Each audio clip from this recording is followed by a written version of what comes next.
Zach, what do you think is missing, still missing from benchmarks? Like, what do you think is not captured? Probably naturalness is a big piece of that, but like, what do you think, what are some of the like specifics of things that you think are still not captured in the benchmarks? I think I feel like the benchmarks today are actually feel fairly decent for like where the models are at presently. I think that sort of happens. Like there are so many obvious things to me that the voice AI is really bad at.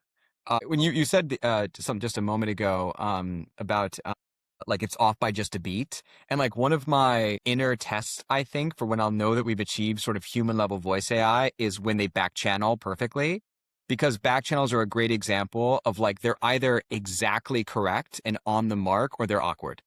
And any attempt to try and every attempt to back channel as a system level thing to me has failed catastrophically. They just are awkward. Interesting. And it's like, so it's like these small things like this are like this proxy to me. And I don't think we have any evals for this. I don't think we have any evals that are good at capturing the nuances of the conversation. Does the make sense in the right contextual moment? I think another great example of a thing that we have just no good evals at all is we mistake prosody for actually a reasonable response to what the user said. And so I'll give you an example is I would say when you're dialoguing with another human, like the way I'm talking changes the way that you respond back, right? So for example, so if I say a thing in a particular tone, right, and that the interpretation of that tone will change the way you generate text on the other side, right? Or change your prosody dynamically from that. Like my anger induces your anger, or maybe slows it down. We have no mechanisms to measure for any of this. Like all of our mechanisms are sort of like general, prosody in a vacuum or naturalness in a vacuum.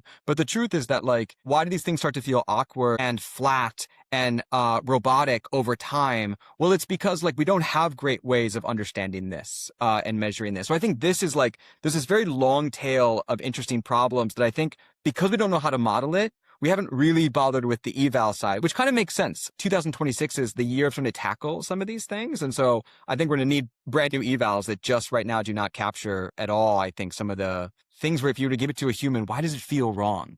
And I think you're right. You had a great word. Like putting words to these things actually sometimes really difficult to describe. Like, why is that awkward?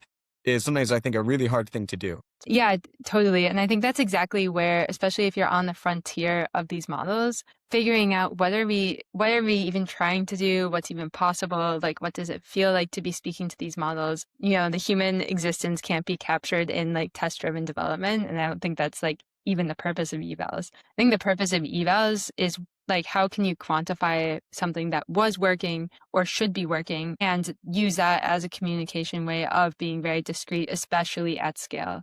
But when you're just trying to figure out, can this thing do it one time is a very different problem than can it do it 10 million times? And so I think, especially when you're like where you guys are at of like really operating of like, what's the like next frontier of what these models can do?